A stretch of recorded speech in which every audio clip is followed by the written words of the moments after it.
नमस्ते भारत के होनहार भविष्य। कैसे हैं आप सभी?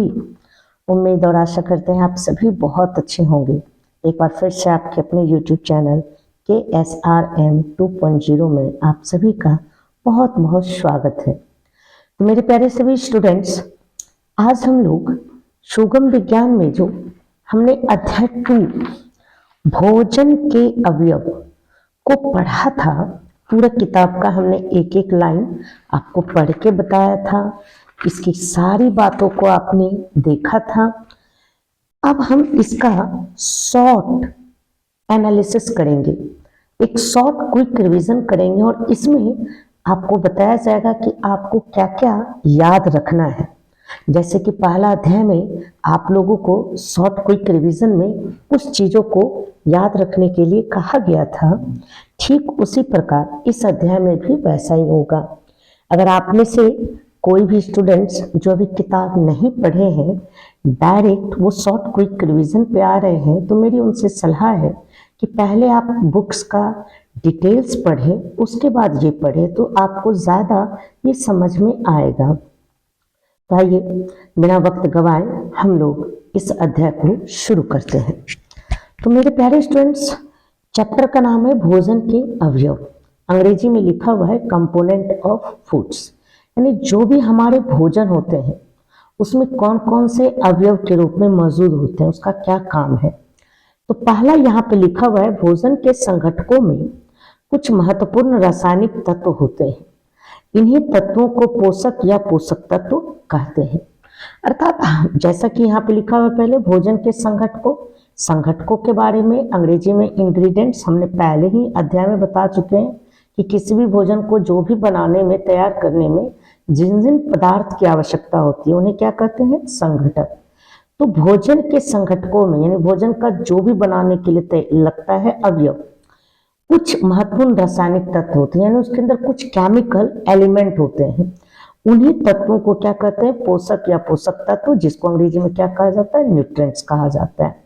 अगर कोई स्टूडेंट 6-7 में है तो वो ये परिभाषा जरूर याद कर ले, लेकिन अगर कंपटीशन के स्टूडेंट से तो वो इसको बिल्कुल सिर्फ पढ़ ले, बस खत्म, कुछ नहीं है। पोषक तत्व क्या है? तो भोजन में जो महत्वपूर्ण रासायनिक तत्व होते हैं उसी को हम लोग पोषक या पोषक तत्व कहते हैं। क्लियर हो गया न्यूट्रिएंट्स? आगे देखिए, भोजन के पोषक तत्वों को 5 वर्गों में बांटा गया। यानी हमारे भोजन में कुल कितने पोषक तत्व होते हैं? तो 5। कौन कौन? कार्बोहाइड्रेट, प्रोटीन, वसा, विटामिन, खनिज लवण। ये 5 प्रकार के हमारे भोजन में क्या पाए जाते हैं स्टूडेंट्स? पोषक तत्व पाए जाते हैं। कार्बोहाइड्रेट, प्रोटीन, वसा, विटामिन और अंत में खनिज लवण, मिनरल्स जिसको कहा जाता है। इन पोषक तत्वों के अलावा हमारे भोजन में प्रचुर मात्रा में रुक्षांश, जिसको रफेज कहा जाता है, और जल भी होते हैं। तो ये मैंने एक आपको शॉर्ट इंट्रोडक्शन सबसे पहले दिया कि क्या इस चैप्टर में हम लोग मूल रूप से पढ़ेंगे। सबसे पहले पोषक तत्व के बारे में जाने, कुछ नहीं, अगर आपसे एकदम आसान भाषा में आपको कहना है पोषक तत्व क्या है, तो भोजन में रासायनिक तत्व जो होते हैं उसे ही हम लोग क्या कहते हैं? पोषक तत्व कहते हैं। कितने पोषक तत्व होते हैं? तो 5। कार्बोहाइड्रेट, प्रोटीन, वसा, विटामिन और खनिज लवण।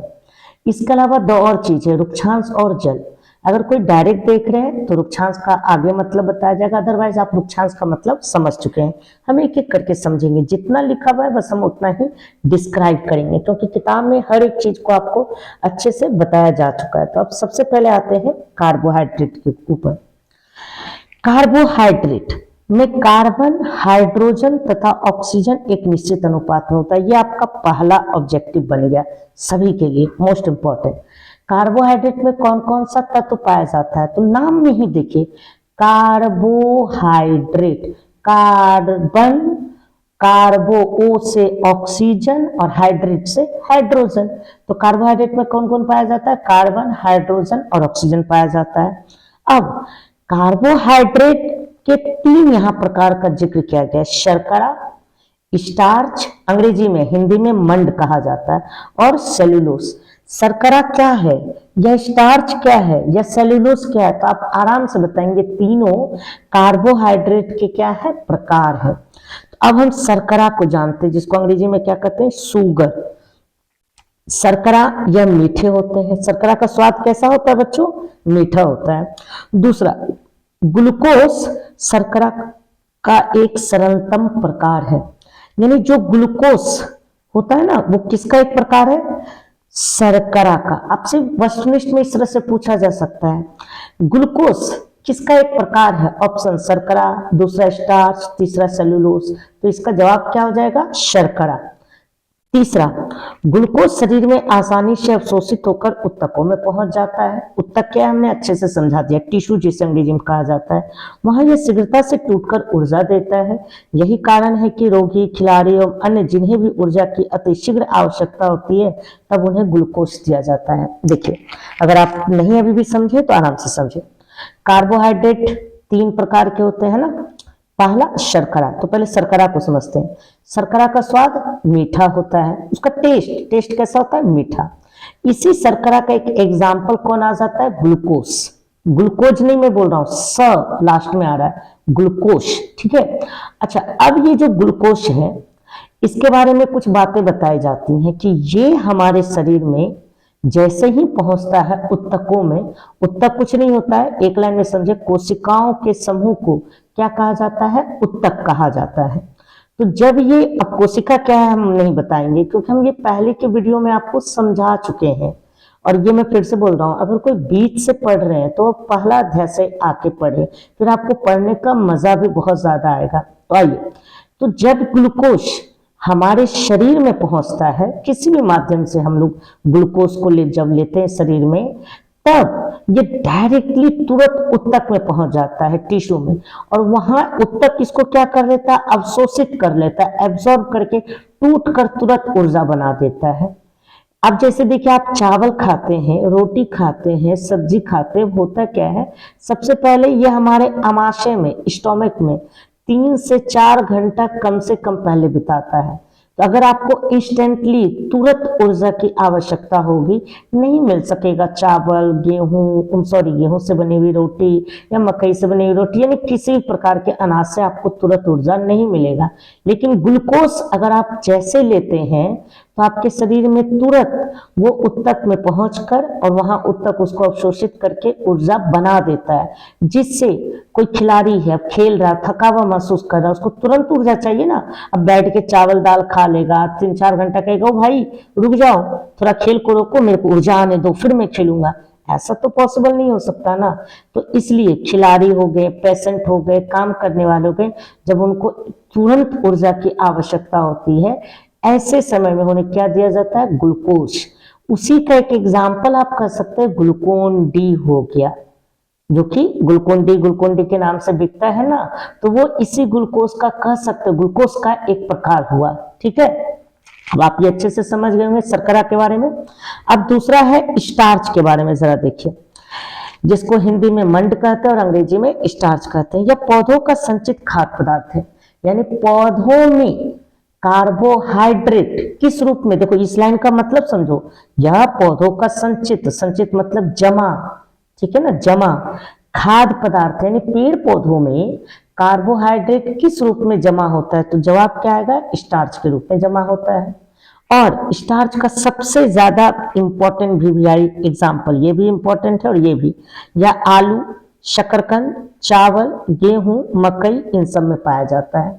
यानी एक तरह से ये कार्बोहाइड्रेट हुआ, चावल, गेहूं, मकई, आलू, शकरकंद, ये सब। और किस तरह का अगर कार्बोहाइड्रेट में पूछेगा तो स्टार्च। जंतु कार्बोहाइड्रेट के लिए मुख्य रूप से स्टार्च पर ही आश्रित होते हैं। जंतु मतलब हम सभी, या जानवर ही, वो किसके ऊपर आश्रित रहते हैं? स्टार्च के ऊपर। हम लोग शर्करा हमेशा नहीं खा सकते हैं, तो हम लोग को अगर कार्बोहाइड्रेट चाहिए तो हम कार्बोहाइड्रेट का कौन सा भाग को ज्यादातर इस्तेमाल करेंगे? स्टार्च। चलिए, अब जितना ही पढ़े हैं थोड़ा उसको अच्छे से रिकॉल करते हैं। सबसे पहले हमने पढ़ा पोषक तत्व क्या है। चलिए दिमाग में रिवीजन करिए। जो भी भोजन हम लोग लेते हैं उसमें जो रासायनिक तत्व होते हैं उसी को क्या कहते हैं? पोषक या पोषक तत्व, अंग्रेजी में न्यूट्रिएंट्स। ठीक है। पोषक तत्व कितने प्रकार के? 5। कार्बोहाइड्रेट, प्रोटीन, वसा, विटामिन, खनिज लवण। क्लियर हो गया। इसके अलावा 2 और नाम मैंने कहा याद रखिए, रुक्षांश और जल। अब हम बात किए सबसे पहले कार्बोहाइड्रेट के बारे में। कार्बोहाइड्रेट 3 तत्व से बना है। कार्बो, तो कार्बन और ऑक्सीजन, हाइड्रेट तो हाइड्रोजन, तो इसमें 3 तत्व हो गए, कार्बन, ऑक्सीजन और हाइड्रोजन। दूसरी बात, कार्बोहाइड्रेट का 3 प्रकार हमने देखा, कौन कौन देखा? शर्करा, स्टार्च, सेलुलोज। अब पहले शर्करा के बारे में पढ़ते हैं। शर्करा का स्वाद कैसा होता है? याद करिए, मीठा। बहुत सुंदर, आप मन में जवाब देते जा रहे हैं, ऐसा उम्मीद कर रहा हूं। दूसरा बात हमने क्या जाना कि शर्करा का एक सबसे बढ़िया एग्जाम्पल कौन हो गया? ग्लूकोस। अब ग्लूकोज की कुछ बातें मैंने बताई कि ग्लूकोज हमारे शरीर को तुरंत क्या देता है? ऊर्जा देता है।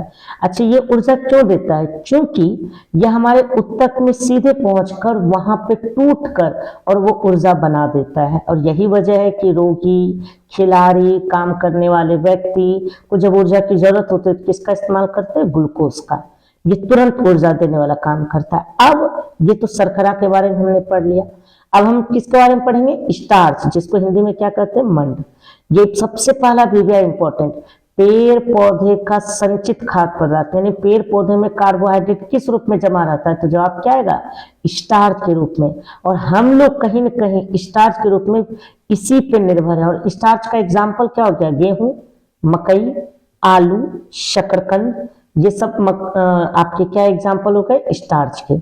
आगे देखिए, स्टार्च या कार्बोहाइड्रेट की जांच, यानी हम लोग कैसे जानेंगे कि गेहूं ही है? ये कैसे जानेंगे कि ये कार्बोहाइड्रेट है, इसके अंदर पाया जाता है, यानी स्टार्च पाया जाता है।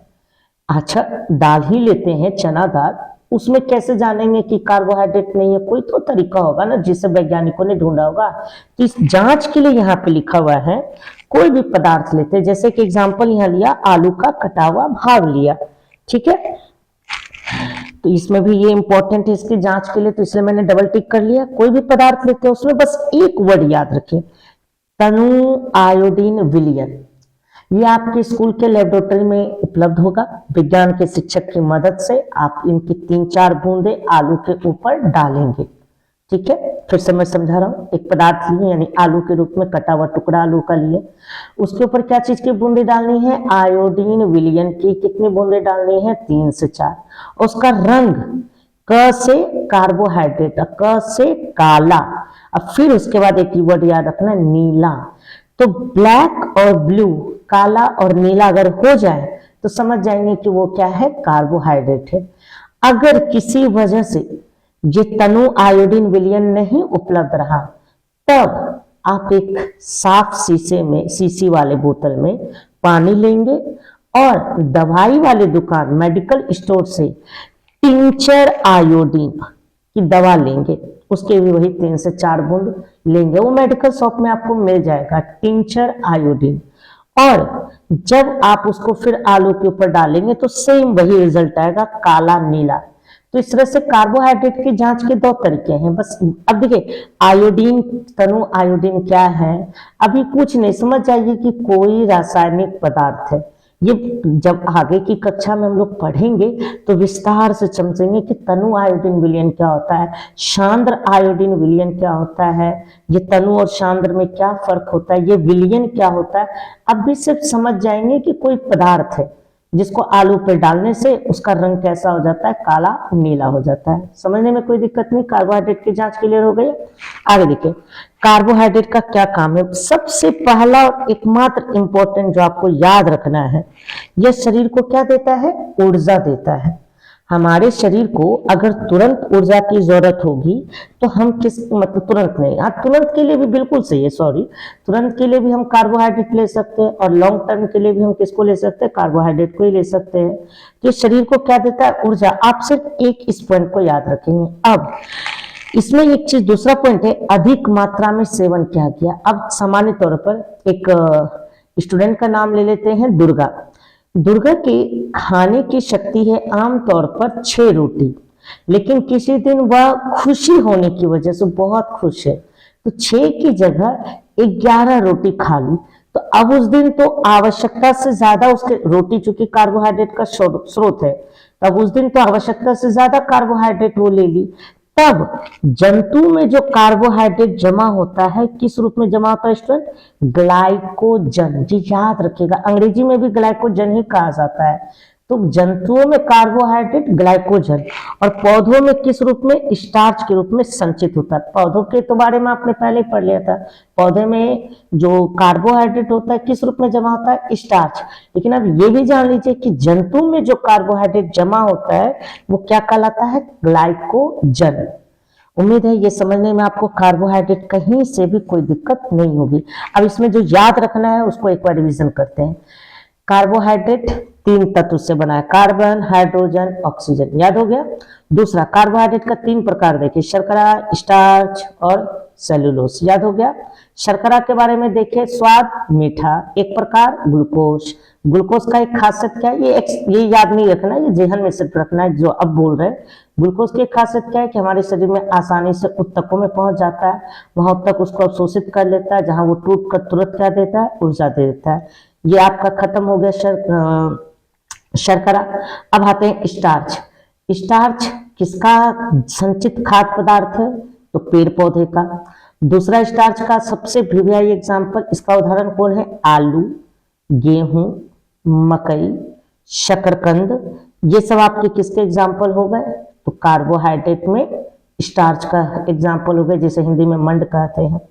इसके बाद हमने जाना कि स्टार्च का जांच कैसे करेंगे, अर्थात कार्बोहाइड्रेट की जांच कैसे, तो कोई भी पदार्थ लेंगे, उसके ऊपर तनु आयोडीन विलयन के 3-4 बूंद डालेंगे, या अगर नहीं है तो एक शीशी लेंगे, उसमें पानी की कुछ थोड़ी मात्रा लेंगे और उसमें मेडिकल शॉप से टिंचर आयोडीन की कुछ बूंदे लेंगे और उसको फिर उस मिला के उसको हम डालेंगे किसके ऊपर, उस पदार्थ के ऊपर।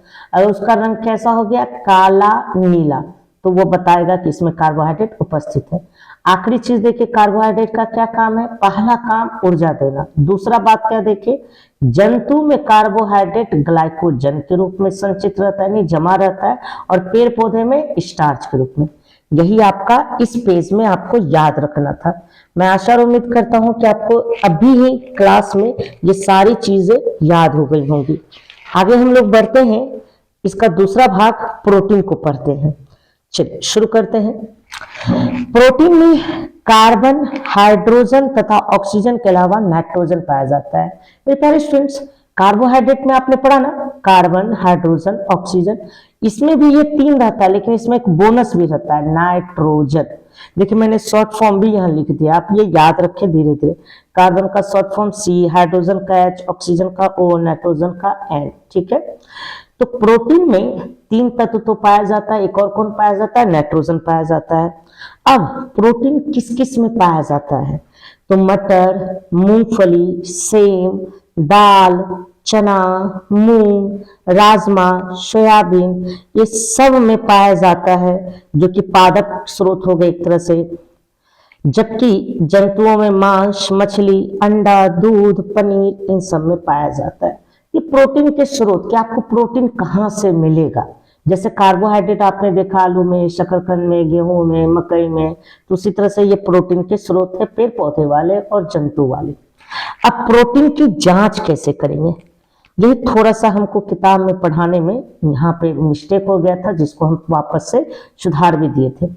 कार्बोहाइड्रेट की जांच बस 3 से 4 बूंद क्या डालना है, तनु आयोडीन विलयन, नहीं रहने पे टिंचर आयोडीन। प्रोटीन में कोई भी पदार्थ जिसको उसको पीस दीजिए, थोड़ा सा पीस के उसमें थोड़ा जल डाल दीजिए, वाटर, और ये याद रखिए कॉपर सल्फेट कास्टिक सोडा, क से कॉपर सल्फेट, क से कास्टिक सोडा। कॉपर सल्फेट सबसे पहले डालना है, जिसकी बूंद होनी चाहिए 2 से 4, और 10 से 15 बूंद कास्टिक सोडा का। अब देखिए कॉपर छोटा है, कोपोरो एक तरह से 3 अक्षर का है, तो इसलिए इसमें 2 से 4 याद रखने का तरीका, कि उल्टा पुल्टा दिमाग हो जाता है ना, अरे किसमें सर बोले थे 10 से 15 बूंद, इसमें या इसमें, तो छोटा में छोटा बूंद, अब बड़ा में बड़ा बूंद, तो 10 से 15 बूंद किसमें आएगा, कास्टिक सोडा में। तो जब पहले कॉपर सल्फेट डाले फिर कास्टिक सोडा डाले, अब इसका रंग कैसा हो जाएगा, बैगनी हो जाएगा। तो अब इसका याद रखने का तरीका किताब में बताया गया था, प से प्रोटीन, प के बाद फ आता है, फ को छोड़ दीजिए तो ब से बैगनी। तो प्रोटीन का रंग अगर वो पदार्थ का रंग बैगनी हो गया तो ये बताता है कि उसमें क्या उपस्थित है, प्रोटीन आपका उपस्थित है। फिर से समझ जाइए अगर आप नहीं समझे। हमने दाल लिया, उसको थोड़ा सा पीस लिया, चना दाल ही लिए हम, पीस लिए उसको, वाटर उसमें थोड़ा डाल दिए। अब सबसे पहले कॉपर सल्फेट की 2 से 4 बूंद डाल दिए उसमें। उसके बाद हम उसमें कास्टिक सोडा की 10 से 15 बूंद डाल दिए और डालने के बाद उसको हल्का मिलाएं और मिलाने के बाद देखेंगे उसका रंग कैसा हो जाएगा, बैगनी। बैगनी रंग यह बताता है कि उसमें प्रोटीन की उपस्थिति है। आशा करते हैं कि प्रोटीन का जांच भी आपको समझ में आ गया होगा। अब हम लोग प्रोटीन के कार्य को देखते हैं कि प्रोटीन का क्या काम है। चलिए देखते हैं।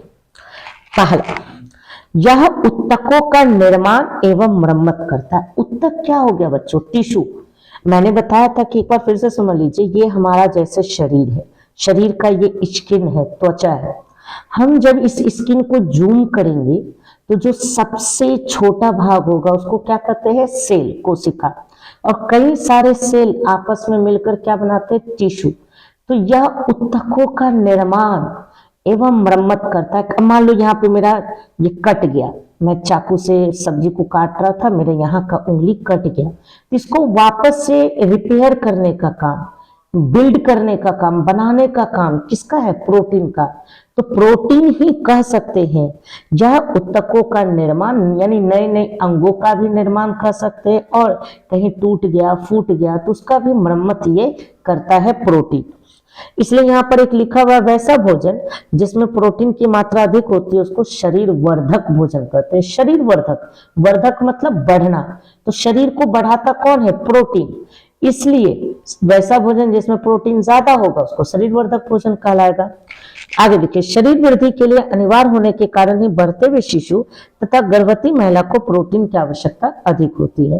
क्योंकि छोटा शिशु जो है, बच्चा, वह भी बड़ा हो रहा है, उसके शरीर को अभी प्रोटीन की ज्यादा जरूरत है, नहीं, क्योंकि शरीर का अंग उसका विकसित हो रहा है, डेवलप कर रहा है। गर्भवती माँ जो होती है, जिसके पेट में बच्चे पल रहे होते हैं, तो उनको चूंकि अपना जीवन को तो वो जी ही रही है, उसके अंदर एक नवजात शिशु भी जन्म ले रहा है, तो उसका अंग अच्छे से विकसित हो सके, इसलिए कहा जाता है कि गर्भवती माँ को, जन्म लिया हुआ बच्चे को प्रोटीन की ज्यादा से ज्यादा जरूरत होती है।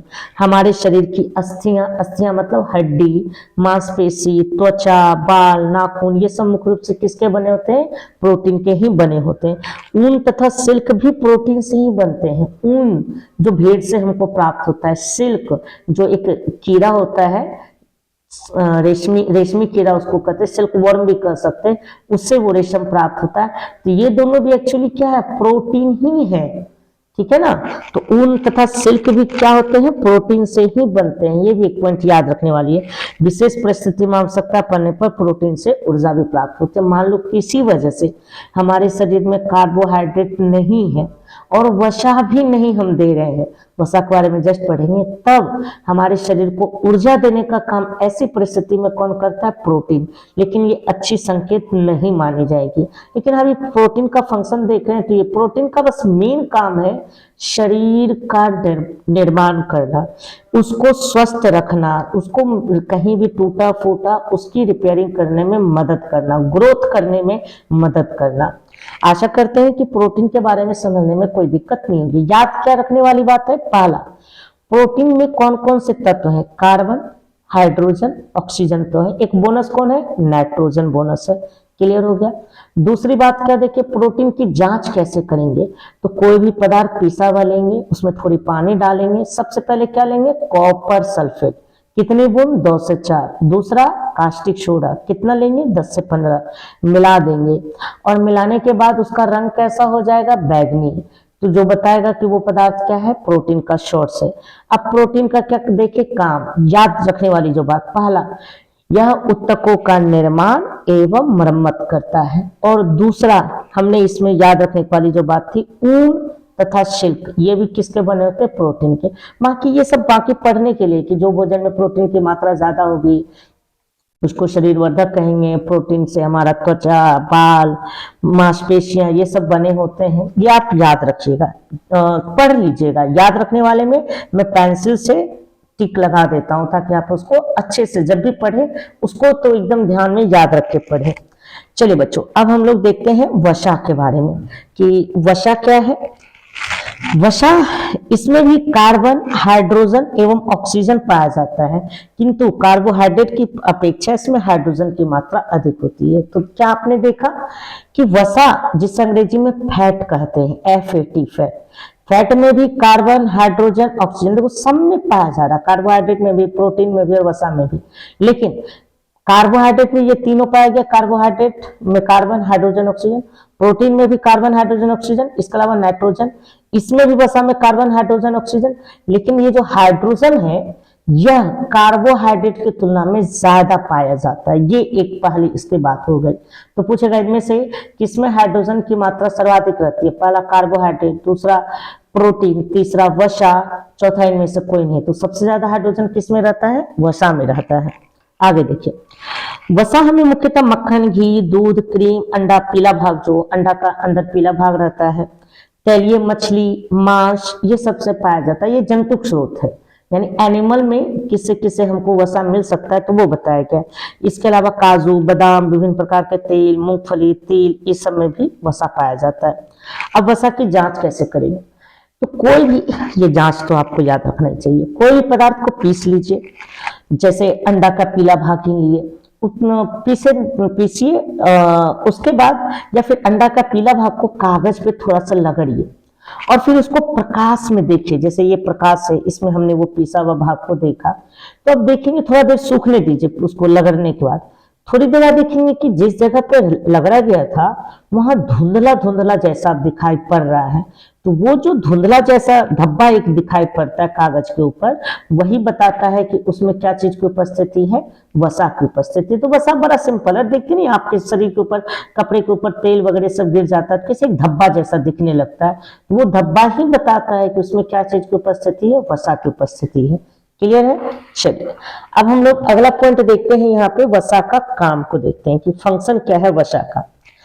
पहला, वसा शरीर में संचित ऊर्जा है, अर्थात वसा जो है ना हमारे शरीर में जमा, संचित मतलब मैं बार बार बता रहा हूं जमा, तो वसा शरीर में जमा वाली ऊर्जा है। देखो एक तरह से सीधे तौर पे समझो, कार्बोहाइड्रेट का भी काम ऊर्जा देने का, प्रोटीन का काम क्या होता है? शरीर की मरम्मत करना, शरीर की ग्रोथ को बढ़ाना। वसा का भी काम क्या होता है? ऊर्जा। अब इसको हम मिटा दिए प्रोटीन को, अब आ गए हम कार्बोहाइड्रेट और वसा पे। ये भी ऊर्जा दे रहा है, ये भी ऊर्जा दे रहा है। ऐसी स्थिति में हमारा शरीर ये ऊर्जा का सेवन करता है, कार्बोहाइड्रेट वाला, वसा का नहीं करता है। तो वसा से जो हमको ऊर्जा मिलती है ना, जैसे अंडा का पीला भाग ही खाएं, इससे हमारे शरीर को ऊर्जा मिला, तो ये ऊर्जा हमारे शरीर में जाके क्या हो जाता है? जमा। इसलिए यहाँ लिखा हुआ है वसा शरीर में संचित ऊर्जा है। ऊर्जा तो है, संचित यानी जमा वाली ऊर्जा है। आवश्यकता पड़ने पर या विशेष परिस्थितियों में, अब जैसे आपने किसी दिन भोजन नहीं खाया, आप उपवास में है या ज्यादा आपने काम किया, तो ऐसे में ऊर्जा की ज्यादा जरूरत होगी, तब हम अपना एटीएम बॉक्स खोलते हैं। हमारा शरीर एटीएम बॉक्स खोलकर कहता भैया इसको ऊर्जा दीजिए, ऊर्जा की जरूरत है, अन्यथा ये टें बोल जाएंगे। तो ऐसी स्थिति में एटीएम बॉक्स यानी वसा से ही जो ऊर्जा बना हुआ था, उस ऊर्जा का प्रयोग हमारा शरीर करता है। तो वही आवश्यकता पड़ने पर हमारा शरीर उस ऊर्जा का प्रयोग करता है। इसलिए अब यहाँ एक लिखा हुआ है, ऐसे भोजन जिसमें कार्बोहाइड्रेट और वसा ज्यादा होते हैं ऊर्जादायक भोजन कहलाते हैं। ऊर्जा तो कोई रटना नहीं होता है। ऊर्जा, ऊर्जा किससे किससे मिलता है? आपने याद किया ना, कार्बोहाइड्रेट वसा, तो वैसा भोजन जिसमें कार्बोहाइड्रेट और वसा ज्यादा होगा उसको ऊर्जादायक भोजन कहेंगे। एक आपने पढ़ा था शरीर वर्धक, वर्धक मतलब क्या? बढ़ना। तो शरीर किससे बढ़ता है? प्रोटीन से। तो वैसा भोजन जिसमें प्रोटीन की मात्रा ज्यादा होती है उसको शरीर वर्धक भोजन कहते हैं। तीसरा, कार्बोहाइड्रेट की तुलना में वसा से हमें करीब करीब दोगुनी ऊर्जा मिलती है। ये एक पॉइंट याद रख लीजिए। जैसे हमने 100 ग्राम रोटी खाया मान लो तौल के, ठीक है, और हम 100 ग्राम अंडा का पीला भाग खाएं, अब हमारे शरीर को रोटी की तुलना में अंडा से दोगुनी ऊर्जा मिलती है। अब आपके मन में ये भी एक प्रश्न आ रहा होगा कि सर फिर अंडा का पीला वाला ही भाग क्यों ना खाए? अरे बुद्धू, कितनी बार हमने बताया कि हमारा शरीर फर्स्ट प्रेफरेंस किसको देता है? कार्बोहाइड्रेट को। अगर वसा का आप बार बार सेवन करेंगे, ज्यादा मात्रा में करेंगे, तो हमारे शरीर के लिए हानिकारक हो जाएगा। उसी से ओबेसिटी यानी मोटापा की बीमारी हो जाती है। ठीक है, तो हमने कार्बोहाइड्रेट प्रोटीन, वसा को अच्छे से पढ़ लिया। अब हम आते हैं विटामिन के बारे में। हमारे शरीर को विटामिन की आवश्यकता अत्यंत कम मात्रा में होती है, जैसा कि पहले से ही बता चुके हैं किताब में भी आपको अच्छे से, कि हमारे शरीर को तीन चीज खूब मात्रा में चाहिए, कार्बोहाइड्रेट, प्रोटीन, वसा। विटामिन जो है ना कम मात्रा में हमारे शरीर को चाहिए। विटामिन की कमी से होने वाला रोग अभावजन या हीनता जनित रोग या पूर्णता रोग डिफिशियंसी डिजीज कहलाता है। अरे विटामिन से क्या, हमारे शरीर में किसी भी पोषक तत्व की कमी हो जाएगी ना तो वो अभावजन, हीनता जन या फिर अपूर्णता रोग या डिफिशियंसी डिजीज कहलाता है। कुछ नहीं है, सीधे सी बात है, हमारे शरीर में कोई भी चीज कम गया जो उससे रोग हुआ, अभावजन, अभाव मतलब क्या, उसकी कमी, तो अभावजन्य रोग कहलाया डिफिशियंसी।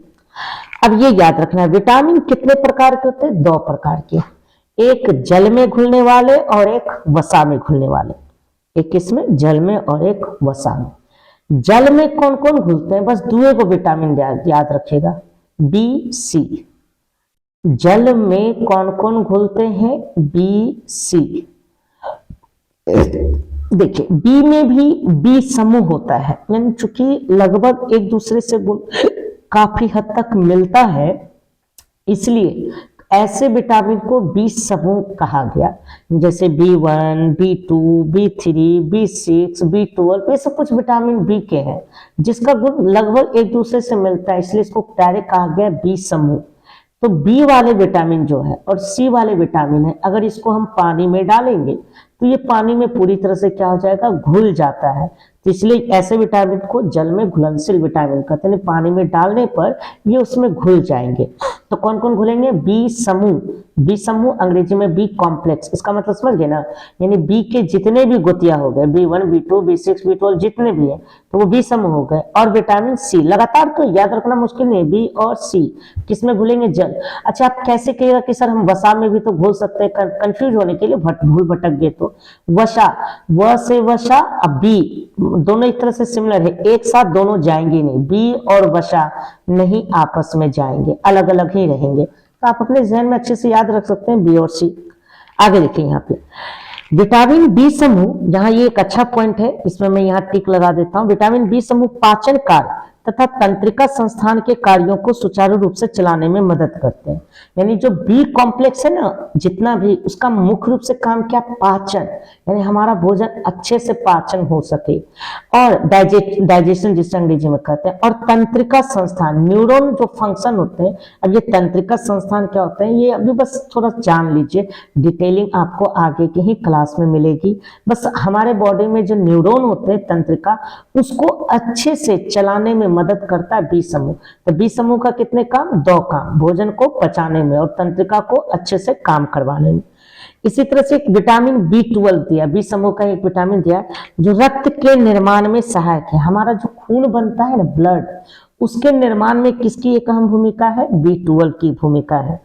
विटामिन सी मसूड़ों तथा संधियों को स्वस्थ रखने में मदद करता है। विटामिन सी जो कह सकते हैं जितना भी खट्टा पदार्थ होता है, जैसे नींबू हो गया, आंवला हो गया, संतरा हो गया, ये सब में विटामिन सी पाया जाता है। ये आपके मसूड़ों में, जो मसूड़ा होता है उसको स्वस्थ रखने में, और जहाँ पे ज्वाइंट होता है हमारे शरीर में हड्डियों का, उसको मजबूत रखने में विटामिन सी अहम रोल निभाता है। तथा रोग निरोधक क्षमता को भी बढ़ाता है, यानी हमारा शरीर बीमारी से लड़ सके इसकी भी कैपेसिटी को विटामिन सी बढ़ाता है। तो हम फिर से एक बार विटामिन को थोड़ा समझते हैं। विटामिन हमारे शरीर को कम चाहिए।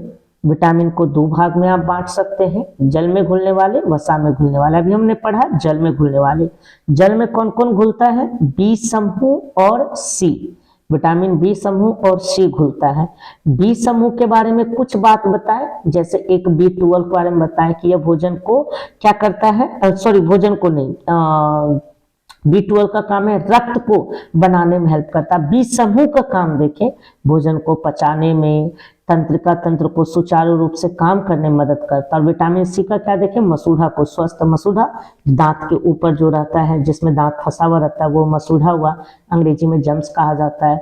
तो उस मसूड़े को स्वस्थ रखने में, इसके अलावा जो हमारे शरीर का जहां जहां ज्वाइंट होता है, जहां से हड्डी जुड़ी होती है, उसको स्वस्थ रखने में, शरीर में बीमारी से लड़ने की जो क्षमता होती है उसको बढ़ाने में विटामिन सी हमारी मदद करता है। आगे हम लोग देखते हैं जल, वसा में घुलनशील विटामिन। जल वाला देख लिए, अब हम किसको देखेंगे, वसा को देखेंगे। तो जो जो बचे, बी और सी छोड़ दो, तो पहले ए आओ, फिर डी आओ, और फिर ई आओ और के आओ। तो ए डी ई के ये किसमें घुलेंगे, वसा में घुलेंगे। अब थोड़ा सा देख लेते हैं ए डी ई के बारे में। विटामिन ए आंख यानी नेत्र, त्वचा तथा बाल को स्वस्थ रखता है। यानी विटामिन ए का मुख्य रूप से अगर काम पूछा जाए ना तो आंखों को अच्छा रखने का काम किसका है, विटामिन ए का। डी का हड्डी तथा दांतों के निर्माण में सहायक और उसको स्वस्थ रखता है। हड्डी जो हमारा मजबूत होगा या दांत हमारा मजबूत होगा, उसका निर्माण होगा, उसमें किसका रोल है, विटामिन डी का रोल है। विटामिन ई जो जनन अंग होता है, रिप्रोडक्टिव ऑर्गन तथा पेशी मसल्स को क्रियाशील रखता है, यानी उसको सुस्त नहीं पड़ने देता है, विटामिन ई। और विटामिन के रक्त के जमने में सहायक होता है। देखो रक्त बनाता है विटामिन B12, और रक्त को जमने में, जैसा कि मैंने आपको किताब में बताया था, हमारा उंगली ये कट गया है तो ब्लड जो है बाहर आता है, तो हम उसको हाथ से थोड़ी देर दबाए रखते हैं, इस वजह से वो बंद नहीं होता है। हाँ, दबाने से क्या होता है कि हमने हमारे शरीर के अंदर जो विटामिन के है उसको समय दिया है कि आप आराम से वहां पे रक्त को क्या कर दीजिए, थक्का क्लॉटिंग कर दीजिए वहां पे, अब ताकि अंदर से रक्त बाहर ना आ सके। एक पतला एक तरह से लेयर तैयार कर देता है वो वहां पे रक्त जहां से बाहर बह रहा होता है। तो विटामिन के का काम क्या है, रक्त के जमने में ये क्या करता है, सहायक होता है। आइए खनिज लवण के बारे में पढ़ते। विटामिन अच्छे से आपको क्लियर हो गया होगा। खनिज लवण मिनरल्स, जैसे कि विटामिन को हमारे शरीर को कम जरूरत होता है, हमारे शरीर में विटामिन की कम मात्रा की आवश्यकता होती है, खनिज लवण की भी कम आवश्यकता होती है। शरीर में बहुत कम मात्रा में खनिज चाहिए। कौन कौन खनिज है, calcium, potassium, iron, iodine, sodium, potassium, ये सबके संकेत हैं। आप संकेत याद रखिए, सी से कैल्शियम, पी से आपका पोटाशियम, नहीं पी से फास्फोरस, मुझसे त्रुटि हो गई सॉरी, पी से फास्फोरस, एफ से आयरन, आई से आयोडीन, एन से सोडियम, के से पोटासियम होता है। और हमारे शरीर को इसकी कम मात्रा में चाहिए, लेकिन एकदम चाहिए। अब इसके बारे में थोड़ा सा आगे देखेंगे, पहले यहाँ पे रुक्षांश देख लेते हैं, रफेज। आपको याद होगा कार्बोहाइड्रेट का 3 प्रकार हमने देखा था, थोड़ा सा दिमाग को रिवीजन करिए। पहला था शर्करा जो मीठा होता था, दूसरा स्टार्च जो भी हम लोग खाते, एक तरह से हम लोग क्या खाते हैं, स्टार्च, तीसरा सेलुलोज, सेलुलोज का यहीं पे जिक्र है। आइए देखिए, रुक्षांश वास्तव में सेलुलोज है, यानी जो रफेज है ना वास्तव में वो क्या है, सेलुलोज, जो पादप कोशिकाओं की कोशिका भित्ति बनाते हैं। ये इंपॉर्टेंट है। देखिए अब ये पादप कोशिकाओं की कोशिका भित्ति ये सब क्या है, किताब में हम अच्छे से समझाएं, अब यहाँ हम उसी चीज को डिस्क्राइब नहीं कर सकते एक ही चीज को बार बार, तो आप वहां पे जाके देखेंगे। तो अंग्रेजी बोल सकते हैं, ये जो सेल है, सेल की सेल वॉल बनाने में मदद कौन करता है, सेलुलोज करता है। तो रुक्षांश के बारे में पहली बात, रुक्षांश है क्या, तो सबसे पहली बात ये कुछ नहीं, एक सेलुलोज है जो वास्तव में जो पेड़ पौधे होते हैं ना उसके सेल के बाहर जो सेल वॉल होता है, कोशिका के बाहर जो कोशिका भित्ति होती है उसको बनाने में ये मदद करता है। दूसरा, रुक्षांश हमें रेशेदार, ये भी इंपॉर्टेंट है। रुक्षांश हमको कहाँ से मिलता है, तो जितना भी साग सलाद छिलका वाला फल होता है, छिलका वाला फल से क्या मतलब, अनार, सॉरी अनार कहते हैं, सेब, सेब क्या है, छिलका वाला ही तो फल है ना, उसको छिलका सहित ही ना हम लोग खाते हैं। तो खीरा, खीरा को छिलका सहित ही खाते हैं ना, वही कह रहा है छिलका सहित वाला फल, हरी ताजी सब्जी, साबुत अनाज, ये सबसे रुक्षांश हमको प्राप्त होता है। जितना भी साग हुआ, सब्जी हो गया, छिलका वाला फल हो गया, हरी ताजी सब्जी हो गया, ये सबसे हमें क्या मिलता है, रुक्षांश मिलता है। हमारे शरीर में सेलुलोज का पाचन नहीं होता है, ठीक है, इससे हमें किसी प्रकार के पोषक तत्व नहीं मिलता। हमारे शरीर में सेलुलोज पचता उचता नहीं है, यानी पचने से मतलब क्या तात्पर्य समझिए, उससे हम हमारे शरीर को कोई भी न्यूट्रिशन नहीं मिलता, ना वो डाइजेस्ट होता है। इसकी उपस्थिति से भोजन का आयतन बढ़ता है। जैसे देखो, अगर आप सिर्फ रोटी खाओगे तो हो सकता है आप 6 रोटी खा लो, लेकिन उसके साथ थोड़ा सलाद ले लिए, थोड़ा साग ले लिए, तो आप 6 की जगह आप हो सकता है 4 रोटी खाओ। तो वो जो आपका क्वांटिटी बढ़ा, तो इधर का भोजन को आपको क्या करना पड़ता है, कम करना पड़ता है। तो पहला सेलुलोज का फायदा होता है कि भोजन का क्या करता है, आयतन, और सबसे महत्वपूर्ण, यह अपचे भोजन को शरीर से बाहर निकालने में मदद करता है, बहुत बहुत वीवीआई। यानी हम लोग जब सुबह टॉयलेट जाते हैं, लेटरिन जाते हैं, अगर अच्छे से हमें लेटरिन नहीं हो रहा है, इसका मतलब हमारे शरीर में रुक्षांश की कमी है। तो जब लेटरिन अच्छे से नहीं होता है, इसी को कहा जाता है कब्ज, अंग्रेजी में कॉन्स्टिपेशन कहा जाता है। तो ये कॉन्स्टिपेशन तभी होता है जब हमारा टॉयलेट अच्छे से नहीं होता। टॉयलेट अच्छे से नहीं होता है, इसका मतलब हमारे शरीर में रुक्षांश की कमी है। इसका मतलब है कि हम लोग साग सब्जी, छिलका वाला फल, साबुत अनाज ये सब नहीं खा रहे हैं। तो ये अक्सर जो बीमारी होती है शहर में पाया जाता है, और विशेषकर जो लोग मांस मछली ज्यादा खाते हैं, क्योंकि मांस मछली आप खा रहे हैं, साग सब्जी खा नहीं रहे हैं, आप फल छिलका सहित वाला ये सब चीज का सेवन बहुत कम कर रहे हैं, तो आपका भोजन नहीं पच पा रहा है ना सही तरीके से। इसीलिए आपको क्या बीमारी हो जाती है, कब्ज की, कॉन्स्टिपेशन की बीमारी होती है। तो रुक्षांश हमारे शरीर में कोई पोषक तत्व नहीं देता, न कार्बोहाइड्रेट, न प्रोटीन, न वसा, न विटामिन, न खनिज लवण, कुछ नहीं देता है। लेकिन दो काम, भोजन का आयतन को क्या कर देता है, बढ़ा देता है। यानी हम अगर साग ही खा रहे हैं तो उतना को साग खाएंगे तो उसके बदले कुछ ना कुछ तो हमको कम करना पड़ेगा ना, पेट है, कोई पिटारा तो है नहीं। और दूसरा, वो साग जब हम लोग खा रहे हैं, सलाद जब हम खा रहे हैं, वो हमारे भोजन को अच्छे से पचाने में हमारी क्या करता है, मदद करता है, जिससे हमको कब्ज की बीमारी नहीं होती है। तो रुक्षांश भी क्लियर हो गया। इसलिए यहाँ लिखा हुआ है, कब्ज से पीड़ित व्यक्ति को अक्सर अधिक मात्रा में साग खाने की सलाह दी जाती है। आगे देखिए जल के बारे में, थोड़ा वीडियो लंबा हो रहा है लेकिन एक ही वीडियो में क्विक रिवीजन हो रहा है तो इसलिए चलेगा, कोई बात नहीं है। जल, हमें प्रतिदिन 2 से 3 लीटर जल की जरूरत होती है। प्रतिदिन कितने लीटर, 2 से 3। अब 2 से 3 का मतलब क्या, लगभग 8 से 10 गिलास प्रतिदिन जल पीना चाहिए। अगर हमारे शरीर में जल कम होगा ना, तो जो भी शरीर के अंदर गंदा पदार्थ है, कचरा पदार्थ है, वो बाहर नहीं निकलेगा, जिससे हमारा शरीर अंदर से खराब होना शुरू हो जाता है, विषैला होना शुरू हो जाता है। इसीलिए हमें जल को पर्याप्त मात्रा में लेना चाहिए, कम से कम 2 से 3 यानी 8 से 10 गिलास एकदम लेना चाहिए। और देखिए जल सबसे प्रमुख घोलक है। घोलक का मतलब क्या, कोई भी चीज इसमें क्या हो जाता है, घुल जाता है। अच्छा, यहाँ KSRM 2.0 है बच्चों, तो यहाँ आप जानते हैं ये आपके चैनल का नाम है। ये इसलिए पेज पे लिख दिया गया है कि ताकि ये पेज KSRM 2.0 के द्वारा लिखा गया है, ये आपको पता हो। किसी कारण शरीर से अधिक जल निकल जाने की स्थिति को निर्जलन कहते हैं, डिहाइड्रेशन। जैसे जब किसी को बहुत ज्यादा पॉटी होने लगते, लैट्रिन होने लगता, पतला पैखाना होने लगता है, ऐसी स्थिति में शरीर में जल की भारी कमी हो जाती है। तो अचानक शरीर में जब जल की भारी कमी हो जाती है तो इसे हम लोग क्या कहते हैं, निर्जलन, अंग्रेजी में डिहाइड्रेशन कहते हैं।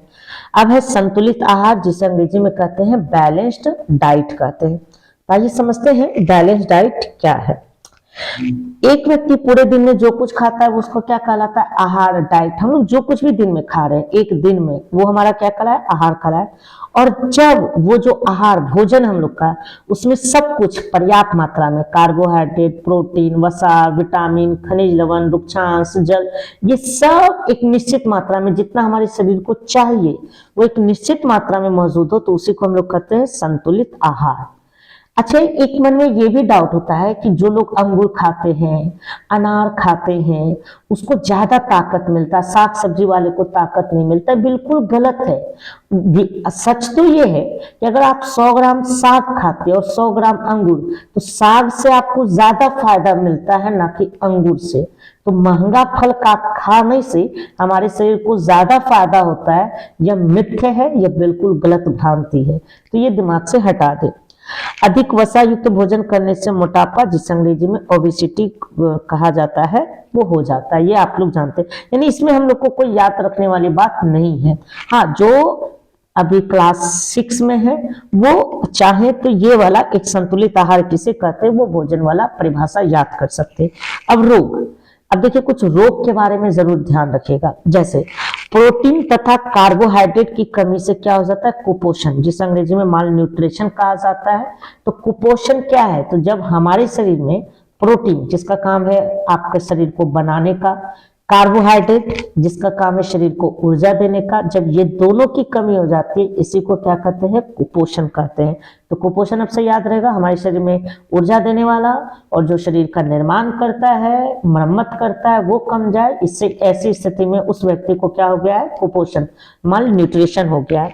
आगे देखिए, अगर शिशुओं में प्रोटीन की कमी हो जाती है तो उसको हम लोग कहते हैं क्वाशियोरकर, अंग्रेजी में भी क्वाशियोरकर ही कहा जाता है। तो क्वाशियोरकर कुछ नहीं है, देखिए क्वाशियोरकर तब होता है जब किसी भी बच्चे में, छोटे बच्चे में प्रोटीन की कमी हो जाती है, उसको सही से दूध नहीं मिल रहा है, उसको प्रोटीन के बाकी तत्व नहीं मिल रहे, तो उसके शरीर में प्रोटीन की कमी हो गई है और उसको कौन सी बीमारी हो गई है, क्वाशियोरकर।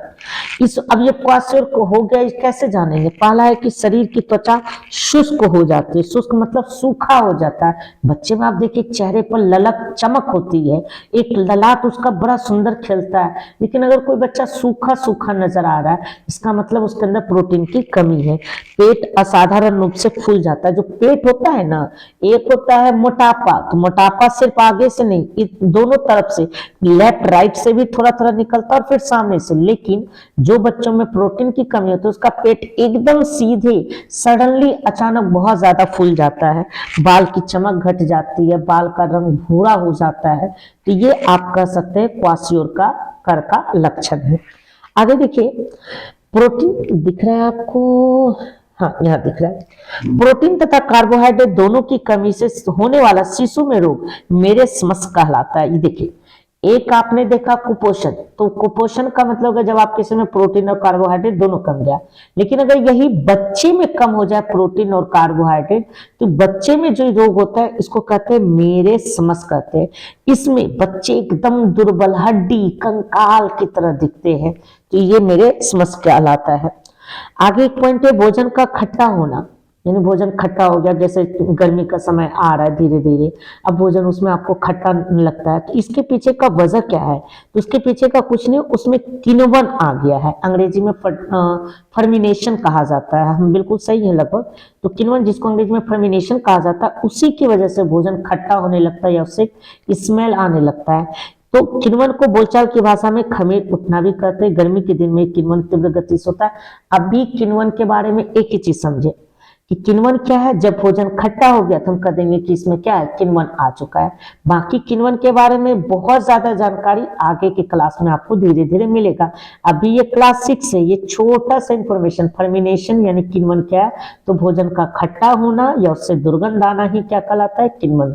गर्मी के दिन में ये ज्यादा होता है और किण्वन को बोलचाल की भाषा में क्या कहते हैं, खमीर उठना भी कहते हैं। और पोषक तत्वों के अभाव के कारण होने वाले रोग हिंता जनित या अभावजन्य रोग या डिफिशियंसी डिजीज कहलाता है। ये आपने पहले पढ़ लिया। अब ये आपको याद करना है, विटामिन की कमी से होने वाले रोग एवं लक्षण। तो हम एक काम करेंगे, आपको हेल्प करेंगे याद करने में, ठीक है ना। आप देखिए, ये टोटल 8 विटामिन के बारे में यहाँ लिखा गया है, नीचे 6 खनिज के बारे में लिखा गया है। मैं आपको 8 से 14 हो गया, प्रत्येक दिन 3 का याद कराऊंगा।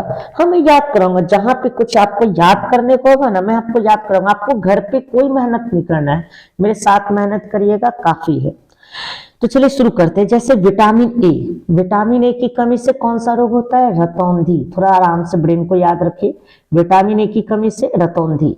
और रतौंधी जैसे हो गया यानी देखने के संबंधित कठिनाई, आंख की रोशनी कमजोर हो जाना, आंख का रोशनी पूरी तरह से चले जाना, आंख का दर्द होना, ये सभी बीमारी विटामिन ए की कमी से होता है। तो विटामिन ए की कमी से होने वाला रोग रतौंधी।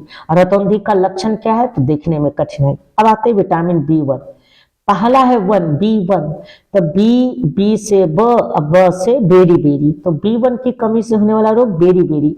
अब बेरी बेरी याद तो बहुत लोग को रहता है, लेकिन बेरी बेरी है क्या वो नहीं पता होता है। तो देखिए, अगर आपको बेरी बेरी रोग हो गया तो इसमें ऊर्जा की कमी से काम करने में कठिनाई, यानी आपके शरीर में ऊर्जा कम लगेगा, आपको हमेशा थकावट महसूस होगी, आपको शरीर में वो ऊर्जा महसूस ही नहीं होगी जो आपको एक काम करने में उत्साह दे।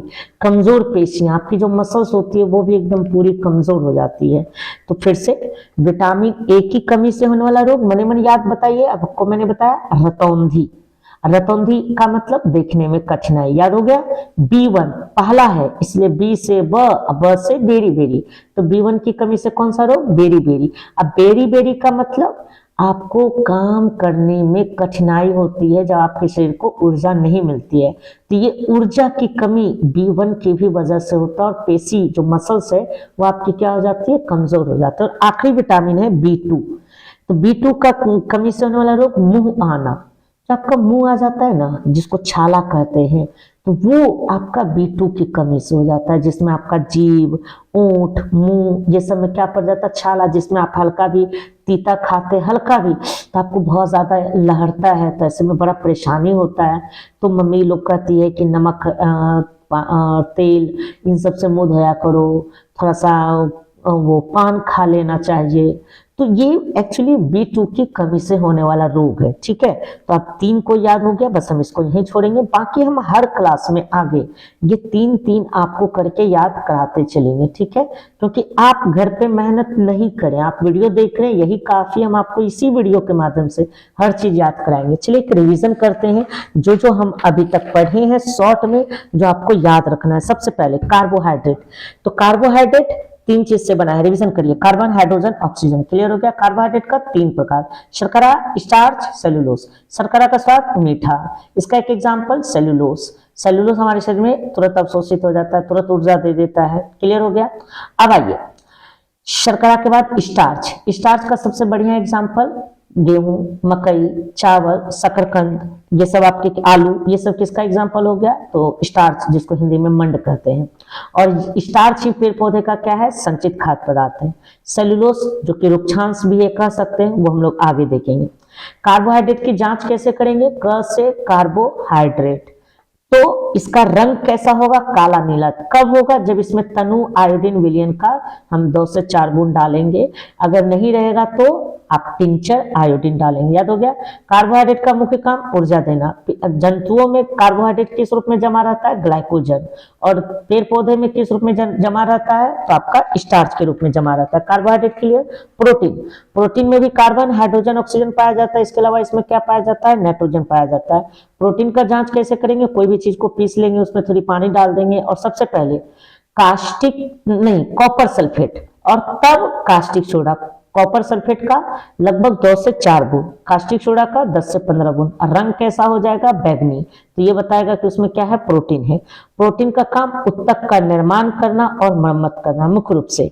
इसके बाद हम देखें, एक पॉइंट इसमें और याद रखना था, जो ऊन और सिल्क होते हैं, सिल्क वाला कपड़ा जैसा नहीं होता है वही सिल्क, तो ऊन और सिल्क वास्तव में वो भी किसके बने होते हैं, प्रोटीन के बने होते हैं। अब हम आते हैं वसा की तरफ। वसा में कार्बन भी रहता है, हाइड्रोजन भी, ऑक्सीजन, लेकिन ये जो हाइड्रोजन रहता है वो कार्बोहाइड्रेट की तुलना में ज्यादा पाया जाता है। वसा का जांच कैसे करेंगे, कोई भी पदार्थ को पीस लेंगे या उसको पीस के उसको कागज पे हम लोग क्या करेंगे, रब करेंगे, घसेंगे हल्का सा, और थोड़ा देर सूखने दे देंगे, तो उसमें एक धब्बा दिखेगा, तो वही धब्बा बता रहा है कि उसमें क्या है, वसा है। वसा का काम क्या है, तो हमारे शरीर को ऊर्जा देता है, और दूसरी बात कार्बोहाइड्रेट की तुलना में यह दुगना वसा देता है। इसके बाद विटामिन, हमारे शरीर में कम इसकी आवश्यकता है। विटामिन 2 प्रकार के होते हैं, वसा में घुलने वाले, जल में घुलने वाले। तो पहले जल का आते हैं, तो वसा में बी नहीं आएगा, तो इसमें बी आ जाएगा, तो बी समूह और सी ये दोनों किसमें घुलेंगे, वसा में। अब कुछ काम देखिए, बी समूह का काम था पाचन तंत्र को और तंत्रिका तंत्र को स्वस्थ रखने में मदद रखता है।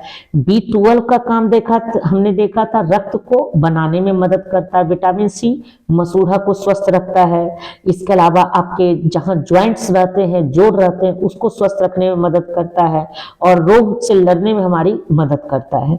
अब हम देखे थे, ये तो था आपका जल में घुलने वाला। वसा में कौन कौन घुलता है, तो बाकी जो बच गया A B C तो हो ही गया, तो D E K 4 vitamin A D E K ये किसमें घुलता है, जल में।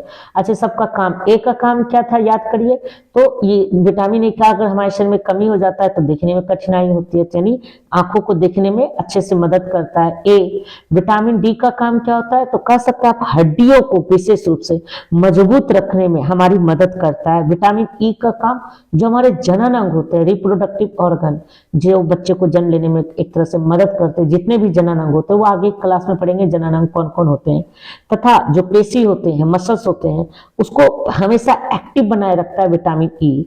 और विटामिन के बहुत इंपॉर्टेंट है, रक्त के थक्के बनने में, जमने में सहायक करता है विटामिन के। ये हमने पढ़ लिया। खनिज लवण के बारे में बस इतना जाने कि खनिज लवण की अल्प मात्रा में हमारे शरीर को लेकिन आवश्यकता होती है। कौन कौन खनिज लवण हुए, पोटाशियम हो गए, सोडियम हो गए, फास्फोरस हो गए, आयरन हो गए, ये सब चीज हमने कुछ महत्वपूर्ण खनिज लवण के नाम जाने। फिर रुक्षांश के बारे में हमने जाना कि रुक्षांश कुछ नहीं है, वास्तव में क्या है, सेलुलोस है। जो पादप, पादप मतलब पेड़ पौधे, पेड़ पौधे मतलब प्लांट, तो जो पादप होता है उसके कोशिका के कोशिका भित्ति वो बनाते हैं, यानी एक तरह से जो सेल का बाहर का दीवार होता है वो बनाता है कौन, सेलुलोस होता है। और सेलुलोस का अच्छा एग्जांपल कौन हो गया, साग, सब्जी, छिलका वाला फल, साबुत अनाज, ये सब किसका एग्जांपल हो गया आपका, तो रुक्षांश का हो गया। रुक्षांश का हमारे शरीर में कोई पाचन नहीं होता है, किसी तरह का पोषक तत्व नहीं देता है। पहला इसका एक फायदा है, भोजन का आयतन बढ़ता है। दूसरा, भोजन को पचाने में बहुत अच्छा मदद करता है, यानी एक तरह से मल जो टॉयलेट होता है उसको शरीर से बाहर निकालने में हमारी मदद करता है। अगर हमारे शरीर में रुक्षांश की कमी है तो इसी से क्या होता है, कब्ज की बीमारी होती है, जिसको अंग्रेजी में कॉन्स्टिपेशन कहा जाता है। ठीक है। इसके बाद जल देखिए, जल में हमने देखा कि हमारे शरीर को 2 से 3 यानी 8 से 10 गिलास पानी की जरूरत होती है एक दिन में। और अगर किसी वजह से हमारे शरीर में जल बहुत ज्यादा निकल जाता है तो इसको क्या कहते हैं, निर्जलन, अंग्रेजी में डिहाइड्रेशन कहते हैं। फिर संतुलित आहार के बारे में थोड़ा सा जाने कि वैसा आहार जिसमें कार्बोहाइड्रेट, प्रोटीन, वसा, विटामिन, जितना भी पोषक तत्व होता है सब एक संतुलित मात्रा में उचित अनुपात में रहता है, उसी को क्या कहते हैं, संतुलित आहार, बैलेंस डाइट कहते हैं। फिर रोग, अगर किसी व्यक्ति में प्रोटीन और कार्बोहाइड्रेट दोनों की कमी हो जाती है तो ऐसे को हम लोग, जो लोग होते हैं उसको हम क्या कहते हैं, कुपोषित है, कुपोषण का ये शिकार है, मल न्यूट्रिशन इसको है। अब दूसरी बात हम देखिए, बच्चों में अगर प्रोटीन की कमी हो जाती है, प्रोटीन की, तो ऐसे में वो रोग क्या कहलाता है, क्वाशियोरकर कहलाता है। इसका लक्षण क्या है, उसका शरीर सूखा हो जाएगा, पेट असाधारण रूप से फूल जाता है, चेहरे की चमक घट जाती है, बाल उसका भूरा हो जाता है। तो ये होता है, पता चल रहा है उसमें प्रोटीन की कमी है। और अगर किसी बच्चे में प्रोटीन और कार्बोहाइड्रेट दोनों कम गया है तो उसमें कौन सी बीमारी हो जाती है, मेरेस्मस की बीमारी हो जाती है, जिसमें वो काफी दुबला पतला हो जाता है, उसका शरीर एकदम प्रभावित होता है। और भोजन खट्टा क्यों होता है, तो किण्वन के कारण। किण्वन को बोलचाल की भाषा में क्या कहते हैं, खमीर उठना भी कहते हैं। अब 3 को हमने याद किया था, विटामिन ए की कमी से कौन सा रोग होता है, याद करके बताइए, रतौंधी। और इसका लक्षण क्या है, देखने में कठिनाई होना। B1 का लक्षण क्या, सॉरी, रोग क्या होता है, B1 पहला है तो बेरी बेरी। अब इसका क्या लक्षण होता है बेरी बेरी का, तो जो हम लोग को काम करने में ऊर्जा चाहिए उसमें कठिनाई हमको महसूस होती है कि ऊर्जा हमारे शरीर को अच्छे से मिल नहीं पाता है और पेशियां हमारी क्या हो जाती है, कमजोर। ये तो B1 था। B2 की बीमारी अगर हम बात करें तो B2 का क्या होता है, मुंह आना। तो जो हमारा जीभ में, ओठ में, मुंह में ये सब छाले जो पड़ जाते हैं वो किसकी कमी से हो जाते हैं, B2 की। तो उम्मीद है विटामिन ए, B1, B2 आप समझ गए होंगे। बाकी आप खुद से याद करिए, अदरवाइज हम आपको जैसा कि कहे कि आपको कोई याद करने की जरूरत नहीं है, हम इसको अच्छे से याद करा देंगे। चलिए, बहुत बहुत धन्यवाद। थोड़ी वीडियो जरूर लंबी हुई है लेकिन हम आशा और उम्मीद करते हैं कि आपको ये शॉर्ट क्विक रिवीजन अच्छे से समझ आ गया होगा। मिलते हैं बच्चों अगले क्लास में। Thank you, take care, good night.